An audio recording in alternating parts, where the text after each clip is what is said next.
time to read questions.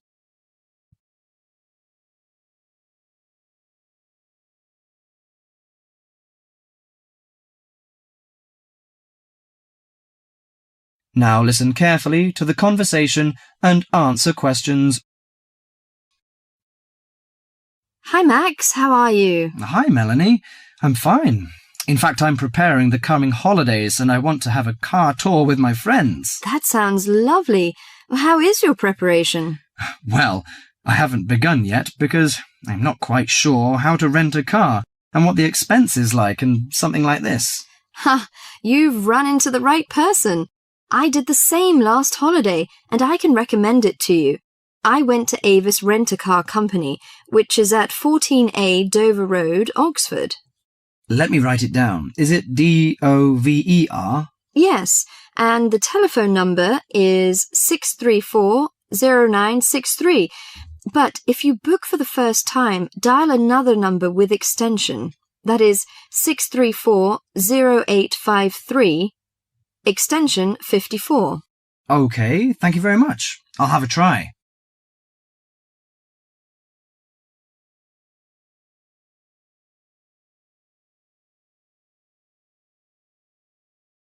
Before you hear the rest of the conversation, you have some time to read questions 5.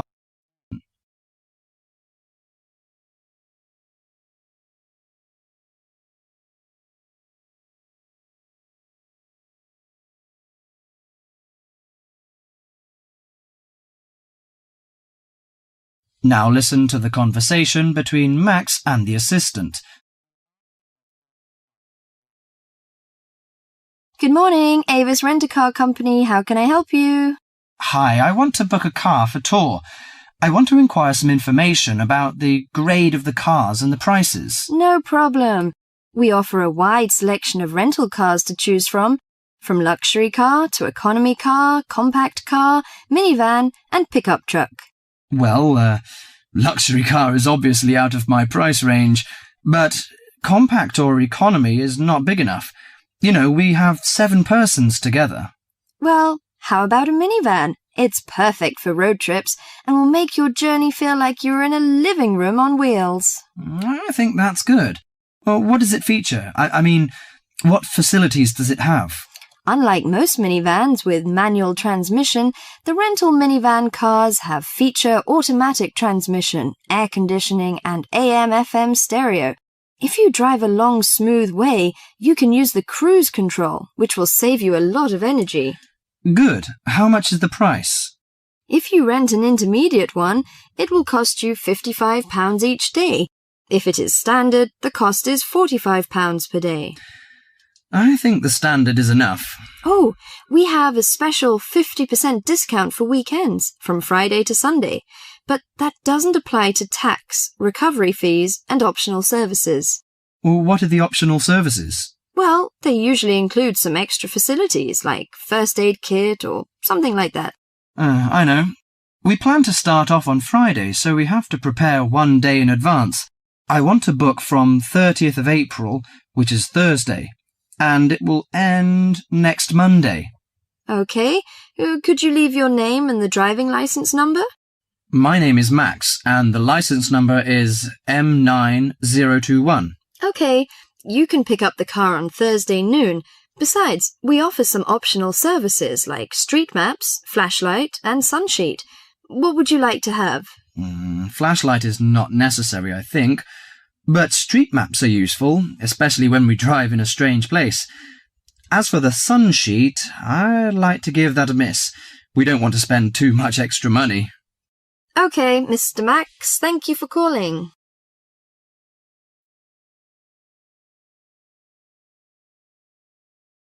That is the end of part 1. You now have half a minute to check your answers.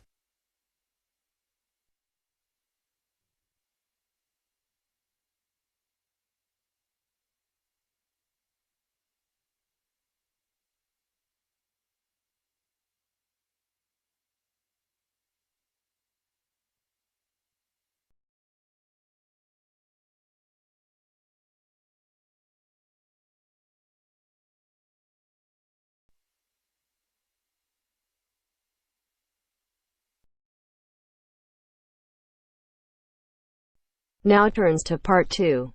Part 2. You'll hear someone talking to a group of university students. First, you have some time to look at questions 11 to 17.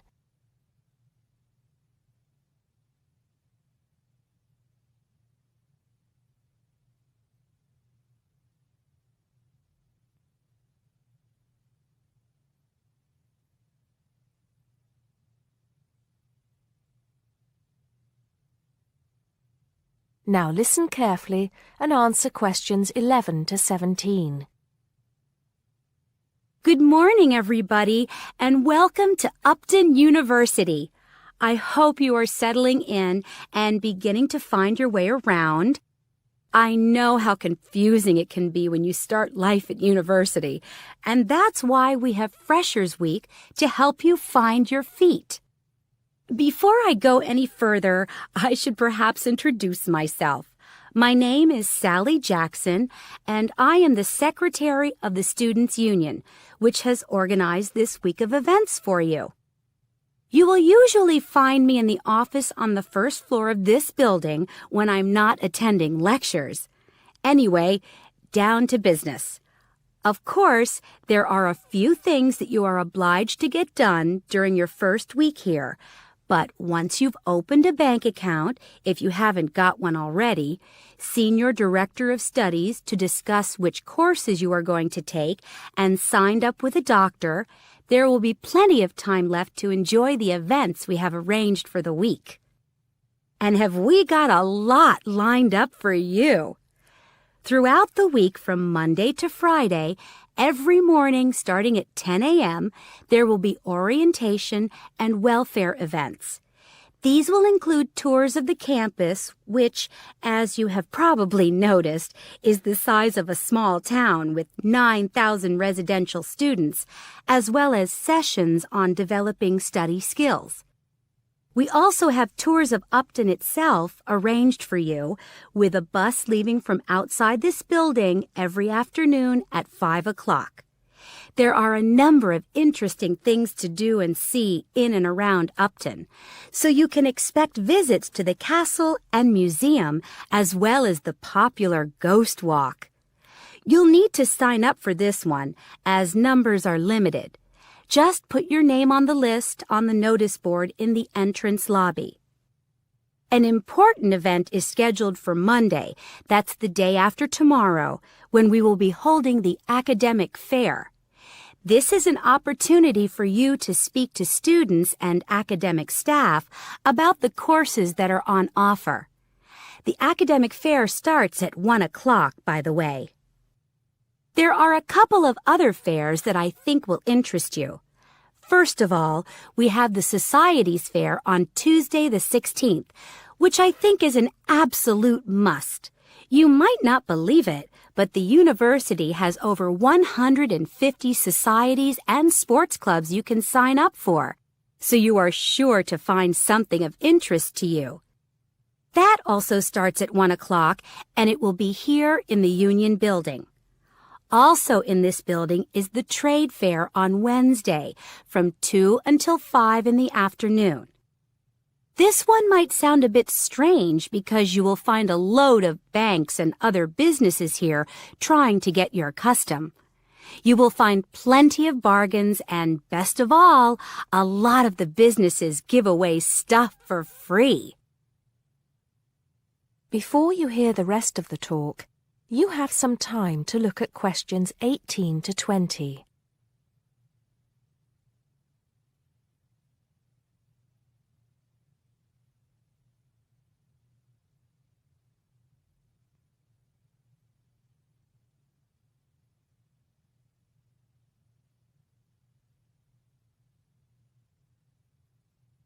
Now listen and answer questions 18 to 20.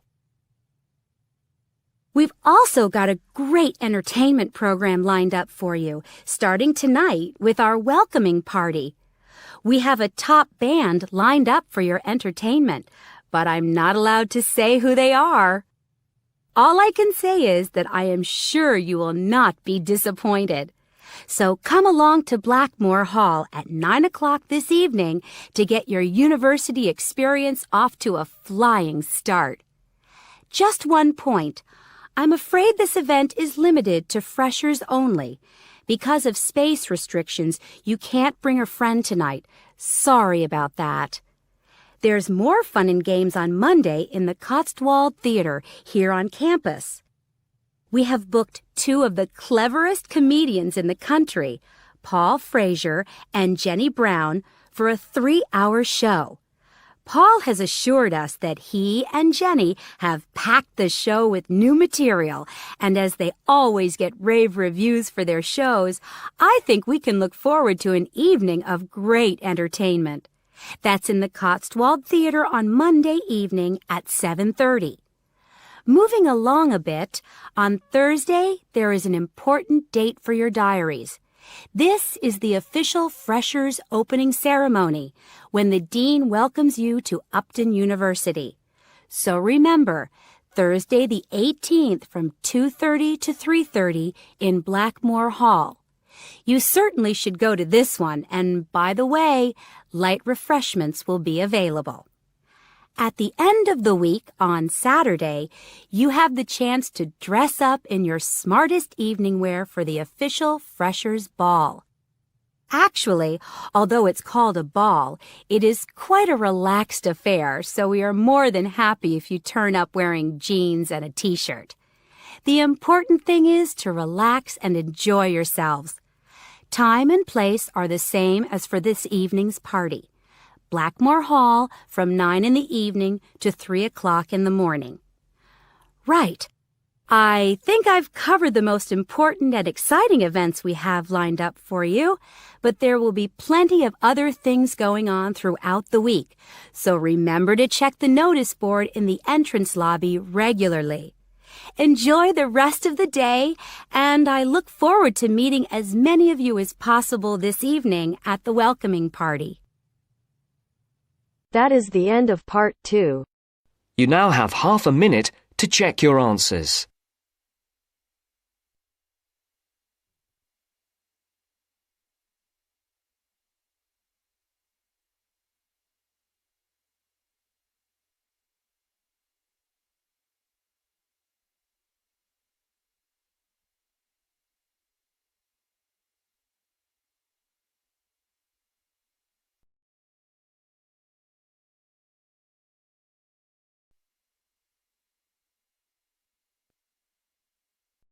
Now turns to part 3.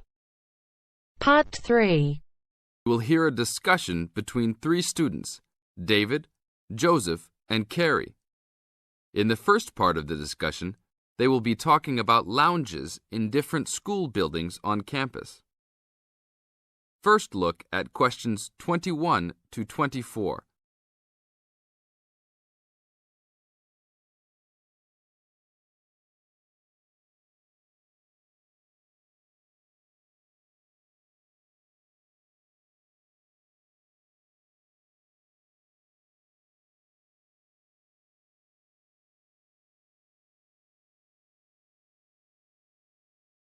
Now listen to the first part of the discussion and answer questions 21 to 24.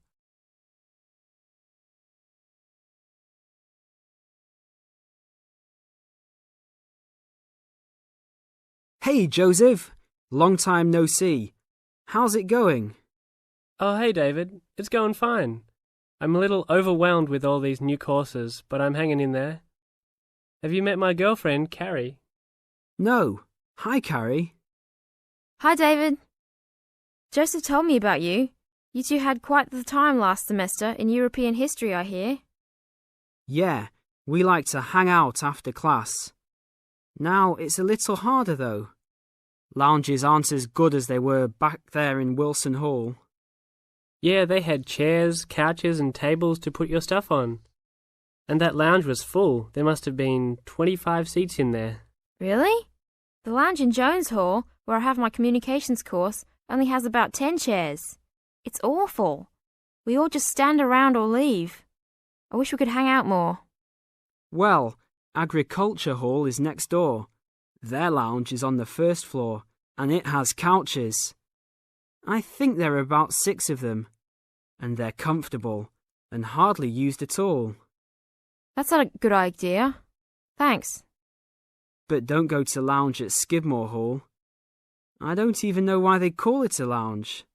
It's just 4 chairs in the corner of the main walkway. In the second part of the discussion, David, Joseph, and Carrie continue talking about conducting a survey. Before you hear the rest of the talk, you have some time to look at questions 25 to 30.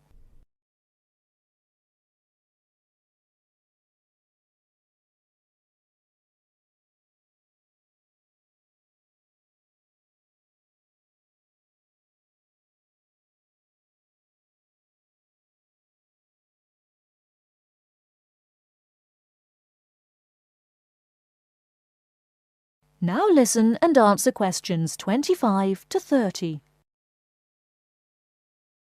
Guys, we should really do something about those lounges.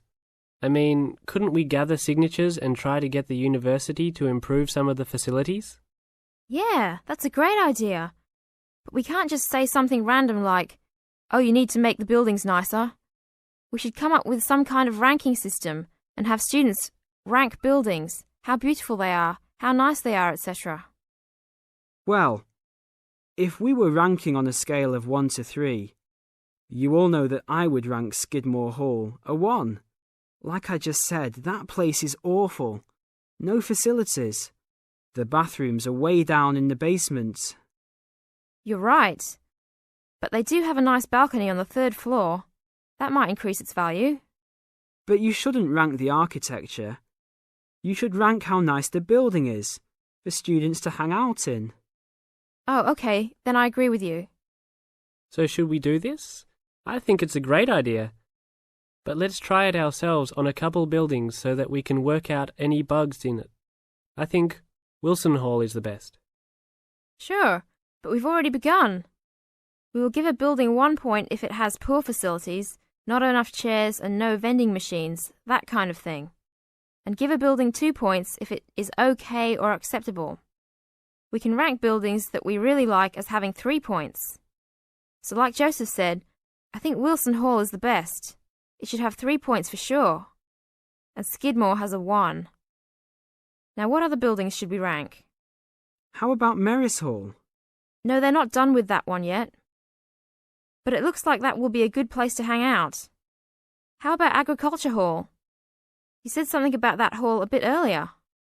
Oh yeah, they have that lounge with couches that no one uses. But that might indicate that people don't hang out there for other reasons. They don't have any drink machines. That's why I never go there. Oh, well then I think it's an average building. Let's give it the middle ranking. I agree. It could be improved slightly, but it's got a couple of nice features. I like that lounge in that 3rd floor, for example, but the stairs are too short. I always trip when I'm walking up them. This ranking is getting complex. Okay, one building we haven't talked about is Canton Hall. What do you guys think of Canton? Is that next to the law building? Yep. It's got this excellent connecting corridor with chairs and desks to relax and work at. The cafeteria there is great too. I think that place is just as good as Wilson. Well, I've only been there once, and didn't know that was what it was called. It was kind of confusing, and it's kind of far for me to go, but I liked it. So I'll give it the middle ranking, 2 points because it had nice facilities, but a poor and confusing layout. Oh, Joseph, you like Canton Hall? I hate that place. It's so mechanical, cold and impersonal. The furniture is nice, sure, but it's the last place on campus I would go to. I give it a 1. Interesting. Well, let's write this little survey up and start passing it around. I don't have time to type it up. Can you? Sure. I'll do it after my biology class. Should we meet up at Wilson tonight around 8? Sure. No problem. We'll see you then.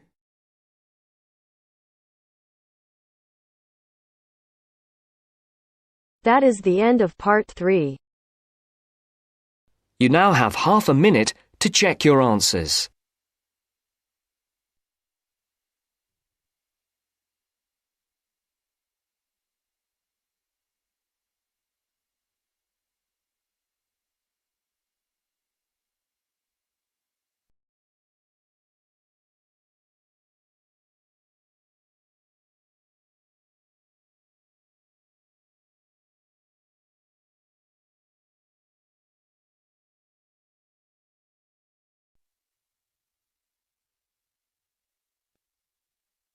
Now turns to part 4. Part 4. You are going to hear a conversation between two students about studying abroad. First, you have some time to look at questions 31 to 40.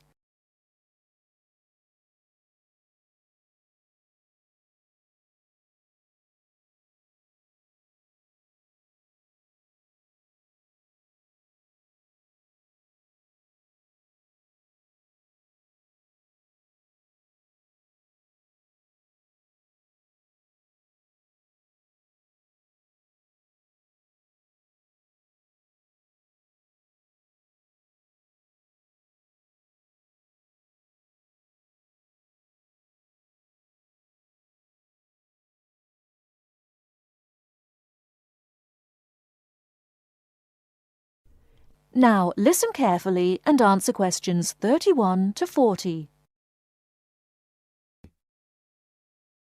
Hey Mary, how's school going? Haven't seen you in a while. What have you been up to? John, good to see you again. I've been really busy the last couple of weeks. I'm applying to study abroad next year. Really? So am I. I think it will be a great experience to be able to study in another country. What country do you want to go to? At first I wanted to study in Africa, but my parents really don't want me to go there because they think it will be dangerous. So now I'm thinking about going to Spain, Italy or Japan. Actually, I think Africa would be a fascinating place. I would want to go there to visit. Maybe not to study, but definitely I would want to go visit. For next year, I want to go to either China or Germany to study, but my parents can't afford any European countries, so maybe... Why China or Germany? Well, I want to go to China because I think it's a really interesting country with a long history. Plus, it has been changing so much, and I think it is a great time to be there. I really want to improve my Chinese also, and I've been taking Mandarin courses the last 2 semesters. I would want to go to Germany because my mother is German, and I want to learn more about my cultural background. How about you? Why the countries you chose? Well, I want to go to a Spanish-speaking country. I took Spanish in high school, so I figure if I go to a Spanish-speaking country, I'll be better off knowing some of the language already. But I have already been to Mexico many times, and South American countries don't have classes for my major, except for Brazil, but they mostly speak Portuguese there. I would want to go to Italy because I want to do a study about ancient Roman civilization. It has always been a dream of mine to go and see Pompeii and the volcanic ruins. Plus, my family has Italian roots and I love Italian food. I want to go to Japan mainly because my girlfriend was born in Japan and always tells me all of these fascinating stories about Japanese history and culture. I am a big fan of sumo wrestling also, so I've always wanted to see a sumo match in person. I really love sushi and almost all Japanese food. Recently, I have started to watch some Japanese baseball too. But of course, these are all secondary reasons. My main reason is of course my girlfriend and understanding her culture. I don't speak any Japanese though, so that is my major drawback. I think it is much better to go to a country if you can speak the language. That's great. When do you have to decide by? I have to finish all my applications this week. I'm really stressed trying to finish everything, on top of all my schoolwork. I'm almost done with my applications. I just have to finish the Italy application. I think my last choice is Italy, so I'm doing that one last.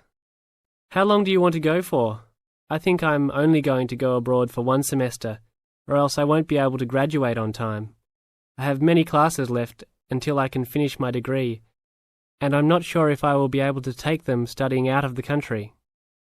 I think I might be able to study in Spain because my Spanish is fluent, but definitely not in Italy or Japan, unless they have classes offered in English. I want to go for a year. I've heard that it's better to go for a year because you get a full experience and get a better grasp on the language. But I understand that most people can't finish their degree in time. It was hard trying to decide which country I would rather go to, but I think my first choice is to go to China. I know Germany will be great also. Either way, I will be thrilled to have the opportunity to study there. What's your first choice? I really don't have one. Actually, I think I'm like you. Just being able to study in another country will be great. Either Japan or Spain will be awesome. Italy will be awesome too. But I've been there a bunch of times, so I think I prefer to go somewhere else. Sounds exciting. We'll have to go to class now. It was great talking to you again. See you around next time? Yeah, sure. See you around. Hope that everything goes well. That is the end of part 4. You now have half a minute to check your answers.